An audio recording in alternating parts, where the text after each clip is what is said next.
Welcome to the Hope Podcast, 10 minutes of weekly encouragement for parents of kids who learn differently. My name is Jimelle Carlson, and I'm so glad you're here. I hope you enjoy this week's episode.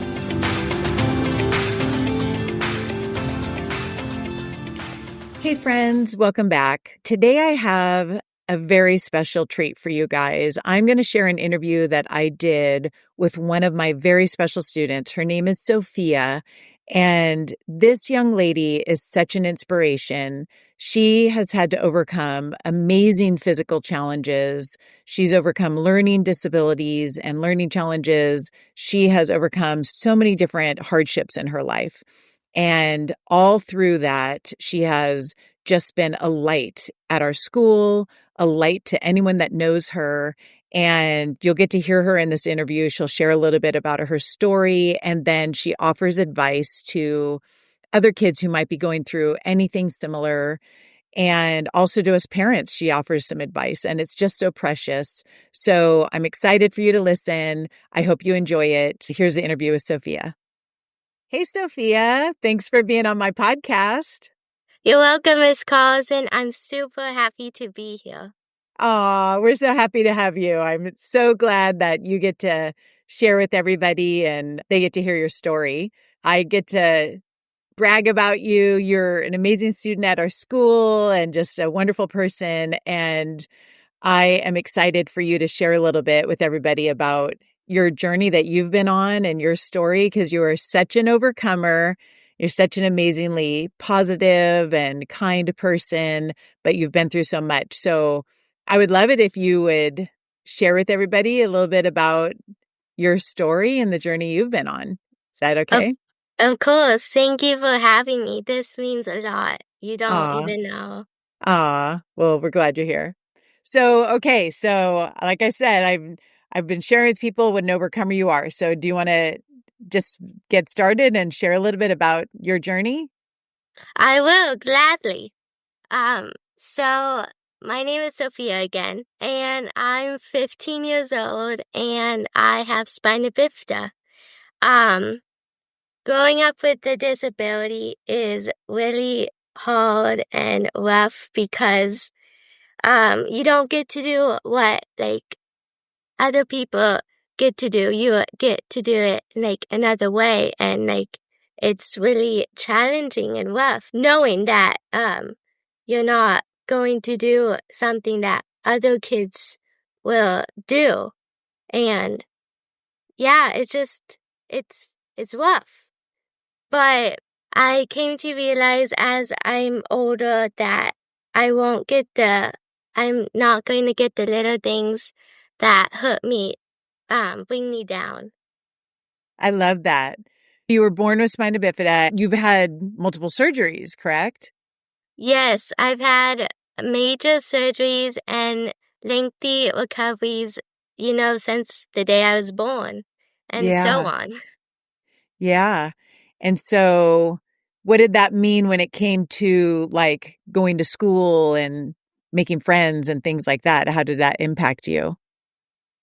Well, when I was younger, I didn't really think too much about my disability and all. I just tried to make friends the best I could, knowing that, again, that I wouldn't be able to do what other people would do, let's say running or skipping or jumping. That's just what I've always wanted to do. And I've never gotten the chance to do it.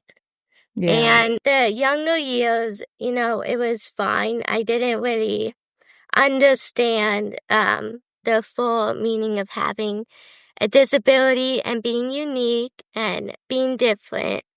And now that I'm older, I have a full grasp of what that means.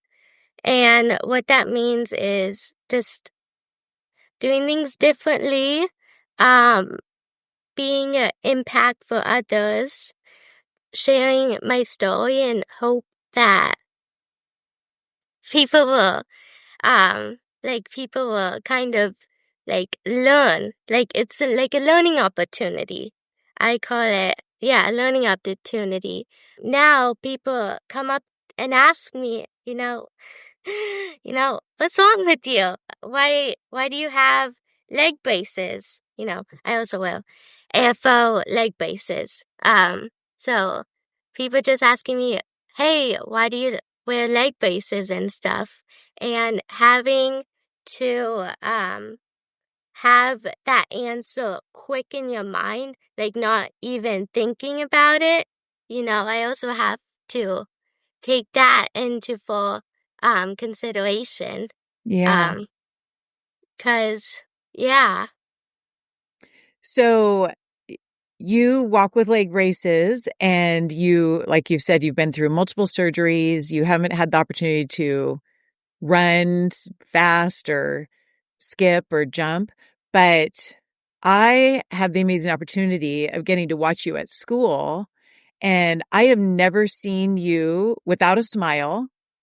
I see you participate in so many different things. And I always see you encouraging other people.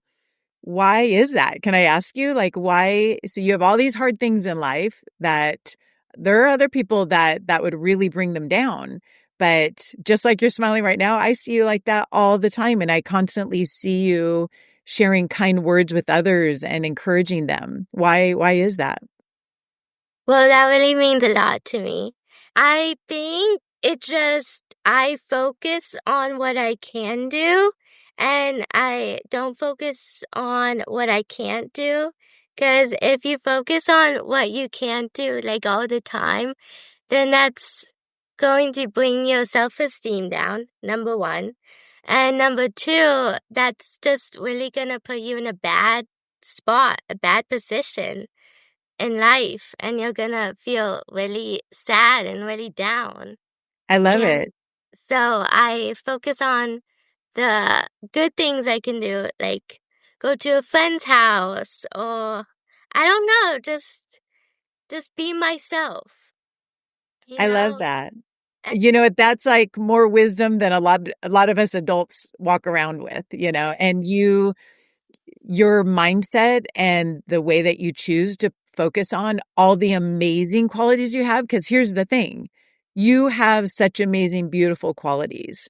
And sometimes people have some weakness or some disability or something that is so small compared to all the great things about them, like you have. And just like you said, if you spend all your time focusing on that one thing you don't have, that one thing you can't do, you're going to spend your life miserable, right? But if instead you're grateful for all the thousand things you can do, you're going to be filled with joy, just like I see in you. And so in spite of the spina bifida, in spite of the braces, in spite of all the surgeries, I know that you go horseback riding. Like, tell me, do you play tennis or something? Like, what are some of the amazing, yeah. Can you share with everybody all the amazing things you do in spite of those challenges? I do horseback at the Shea Center Friday once a week. And then I do tennis at the Marguerite Tennis Center or Pavilion Thursdays once a week. And then I do cooking class with my mom at Teaspoon's Cooking School like once every few months. And then actually I'm going to this program I've been going for a while.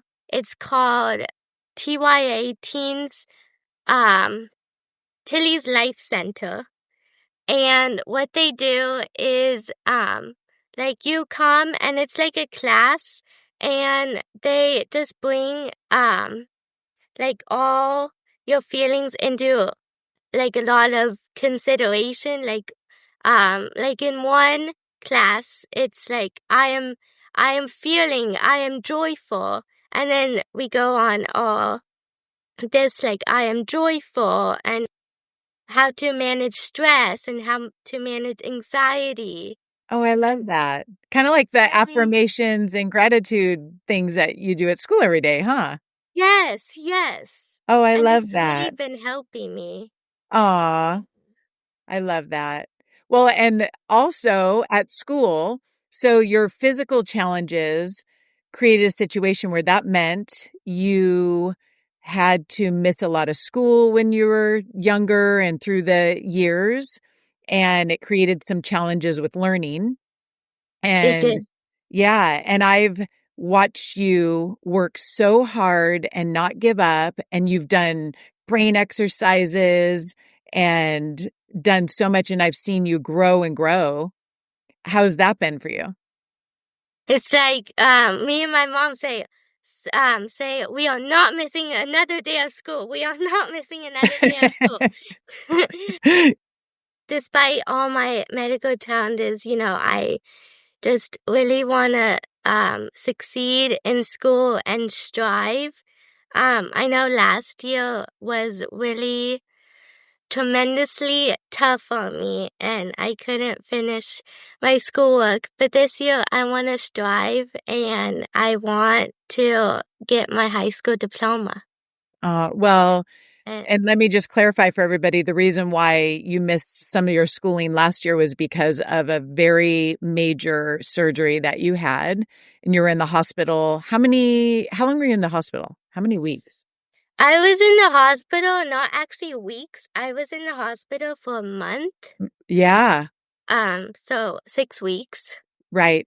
Um, And you and couldn't walk during that time and no, we learned to actually just sit on the bed right. and You had to learn how to sit up again, you had to learn to walk again. And here's the thing, you came back to school after you got out of the hospital.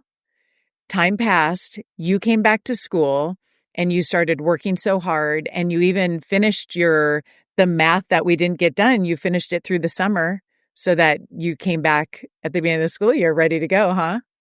yeah. Talk about an overcomer. Yeah, I just I had this focus in me that I was going to complete everything that I needed to, and I did. Yes, you did. I'm so proud of you.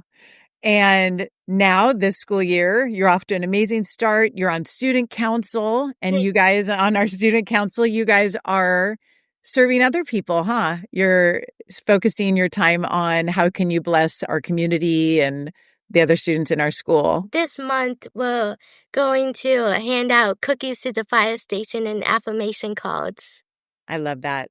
So here's someone who's had to overcome so many challenges, so many hard things, and you're doing everything you can to bless others. And I just want to say how special you are and what an inspiration you are to everybody that knows you.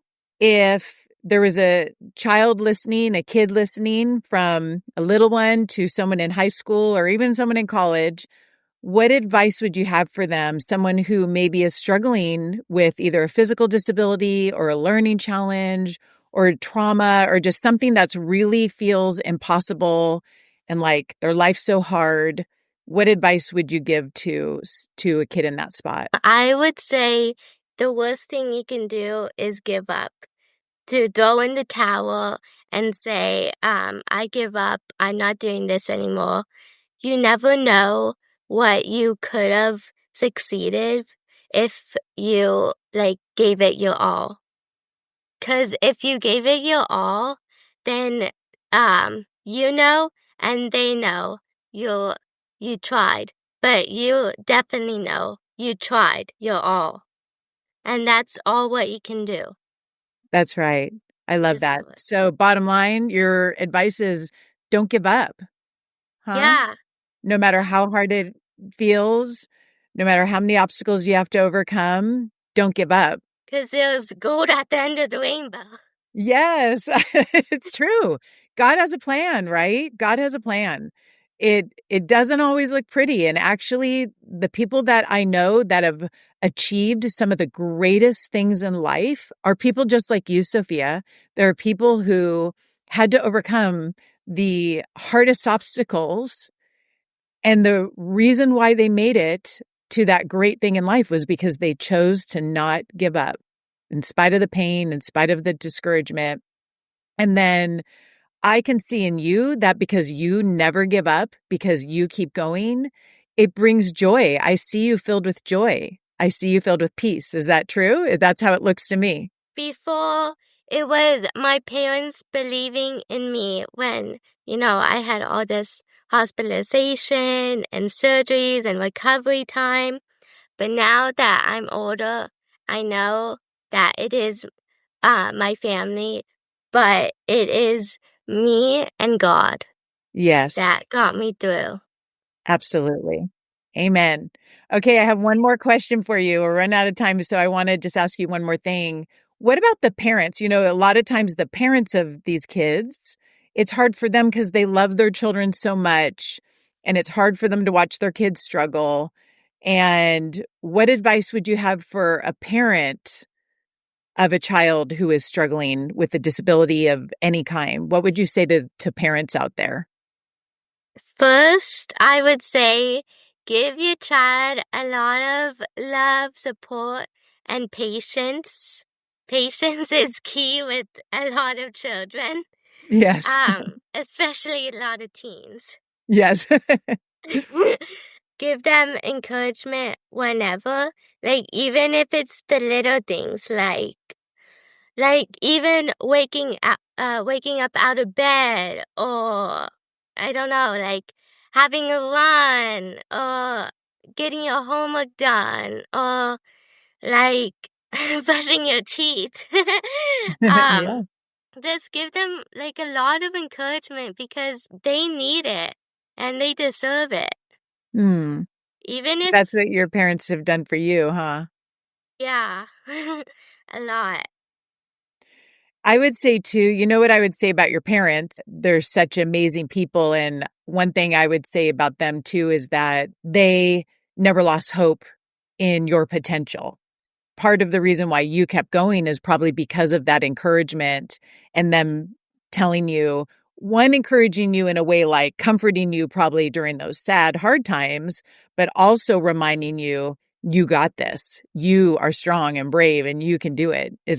Would you say that's true? Yes, totally, 100%. They strive me to my best potential, even even if it hurts sometimes, they want to have just what's best for me and what I know what's best for me. I love that. Well, thank you again for coming to be on my podcast. I've been waiting to have you on here. And I just know that your amazing story is going to touch the heart of so many people. And I really hope that there are other kids who will listen to this story so that they can grow like you have and they can accomplish things like you have. And I cannot wait to see what God has for your future. He's already done miraculous things, all of these surgeries and all of the fact that you're just even walking and getting through school and stuff is amazing. And I can't wait to see what he has for you down the road. I know it's going to be absolutely amazing. And I feel so blessed that I've gotten to be part of your journey just even a little bit. I just adore you. Aw, thank you so much. Yeah. Okay. Well, I will see you at school. Yeah. Oh, Okay. yeah. Yeah, you got to go to school now. Okay. Well, thanks again for talking with me. Have a great day. Thank you again for listening to the Hope Podcast. If you'd like to connect with me or offer suggestions for topics you'd like covered in future episodes, you can visit me on Instagram at Jimelle Carlson. And if you'd like to learn more about Foundations Cognitive Schools, you can visit our website at foundationscognitive.com.